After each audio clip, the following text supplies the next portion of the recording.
The piano lesson. My wife, Bun, sprang breathlessly through the door, slammed it shut, and not satisfied with engaging the lock and deadbolt, pressed her shoulder hard against it. Upon regaining the power of speech, she shouted out that the garage had attacked her. "What utter nonsense!" I exclaimed. "There's no way the garage would attack you. It's harmless. You may have startled it into making a threatening gesture or two, but true garage attacks are virtually unheard of." "Oh, yeah? How about the time the Sweeney's garage ate Wretch's dog, Old Smarts?" Bun had a point. I myself had witnessed Wretch Sweeney's garage gobble up the inaptly named canine. Smarts, shuffling along too close to the open maw of the garage, had been slurped in, leaving only a surprised yelp hanging in the air.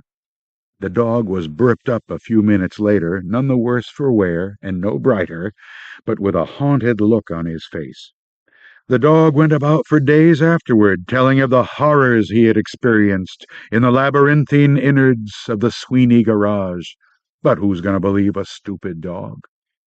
"Well, sure," I said. "A garage might gobble up a dumb animal, but not an intelligent human being. In that case, both you and Wretch are at considerable risk."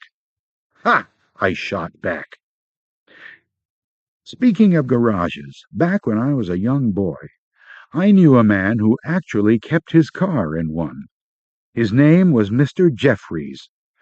I don't know where he kept his boat and motor and canoe and tent and fishing tackle and all the other stuff usually stored in garages. Maybe he didn't own any. He never worked at a job, at least one that anyone knew about, because he went to the library almost every day. Miss Higgins, our town librarian, said she enjoyed checking books in and out for him because it was nice to have someone around occasionally to break the monotony. She said Mr. Jeffries knew how to read and speak French, too. Because of that, some folks thought Mr. Jeffries might be a communist saboteur, even though there wasn't anything around for him to sabotage, except Gus Dreeper's sawmill, which Gus said he wouldn't mind having blown up one dang bit anyway, as long as he had a bit of warning. Actually, Mr. Jeffries wasn't all that interesting. I probably wouldn't even remember him, except that he kept his car in his garage and later turned out to be totally insane. He also did me a wonderful favor. He ran off with Miss Swartz, my piano teacher. That's how I knew he was insane. A man would have to be crazy to run off with Miss Swartz. My mother bought the piano for next to nothing from the Gregorys, a frail old couple whose farm the bank had foreclosed on. The Gregorys were going to try to make it to California in their old truck to pick fruit for a living, which seemed like a lot of fun to me, and I wished I'd been going along, particularly when I found out Mom's intention for the piano. As it was, I had no way of knowing the piano had any connection with me.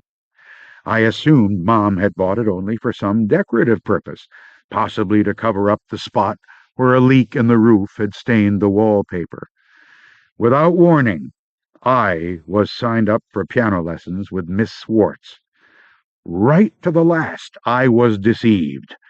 Mom said Miss Swartz would give me some culture. I thought it was something to eat, like custard.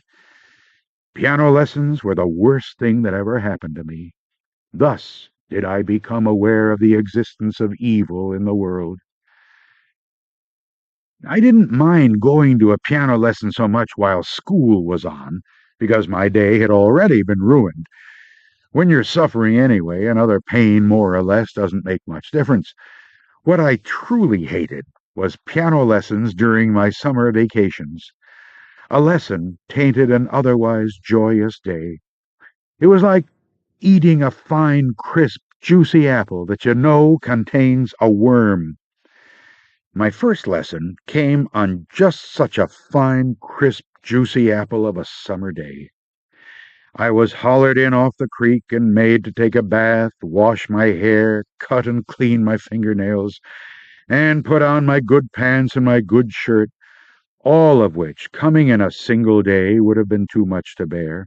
Except I was venturing into the unknown, which for me had always posed the possibility of adventure. I pedaled my bike off toward town and Miss Swartz's. So far, so good. About a half a mile from town, I sighted Buster Cogwheel headed my way.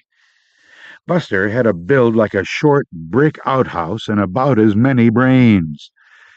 I had heard on the grapevine that Buster was looking for me. He apparently had some notion that I had stolen his canoe, which he kept hidden down in the creek so that the real owners couldn't find it. How Buster had got such a ridiculous idea in his head, I don't know. First of all, as I had told my friends, I wasn't in the habit of stealing, and had I been, I certainly wouldn't have stolen from Buster, who had spotted me by now and rushed to the center of the road, his arms spread wide to nab me. Aware of the folly of attempting to reason with a cogwheel, I speeded up, hoping I would have enough momentum to run over him. This maneuver might have succeeded had I been driving a pickup truck, but it was no good on a bike. The impact scarcely caused Buster to blink. He dragged me from the bike by the neck and stood me up on the edge of the pavement. I thought this might be a good time to try reasoning with him, but before I could collect my wits, he punched me in the nose and sent me sprawling down into the muddy ditch. "That'll teach you to steal my canoe," he snarled. Blood spurted from both my nostrils and sprayed all over my shirt. I was furious. "Look what you did, Buster! You got blood and mud all over my good shirt and pants." Buster was shocked. Even a lummox like him knew that wearing your good shirt and pants put you off limits for beating up. "Gee," he said, "I didn't know. Come you're wearing your good shirt and pants in the middle of summer?" "Piano lessons," I said. "I'm on my way to start taking piano lessons from Miss Swartz." "Gee, how could your mom do that to you?" "Beats me," I said, brushing away at the mud on my good pants. "You know women." "Kinda," said Buster. "Hey, Guy, I didn't mean to hit you in the nose. I was aiming for your eye. You must have moved." "Yeah," I said, "it was all my fault. I hope you won't hold it against me." "Aw, no hard feelings. Here, let me help you with that nosebleed." Buster tore two pieces of cloth from his grungy T-shirt and, tilting my head back by my hair, stuffed them up my nostrils. "There. Now you won't drip blood all over Miss Swartz's piano." It bothered me a little having pieces of Buster's T-shirt so near my brain, but I thanked him, climbed back on my bike, and rode off to my lesson. I arrived at Miss Swartz's without further incident, except that Skip Holly's dog, Grover, raced out and grabbed the leg of my good pants, practically tearing it off at the knee. Already, piano lessons were starting to get on my nerves, and I hadn't even had one yet. The worst, however, was still to come. Miss Swartz was about the fussiest person I've ever known.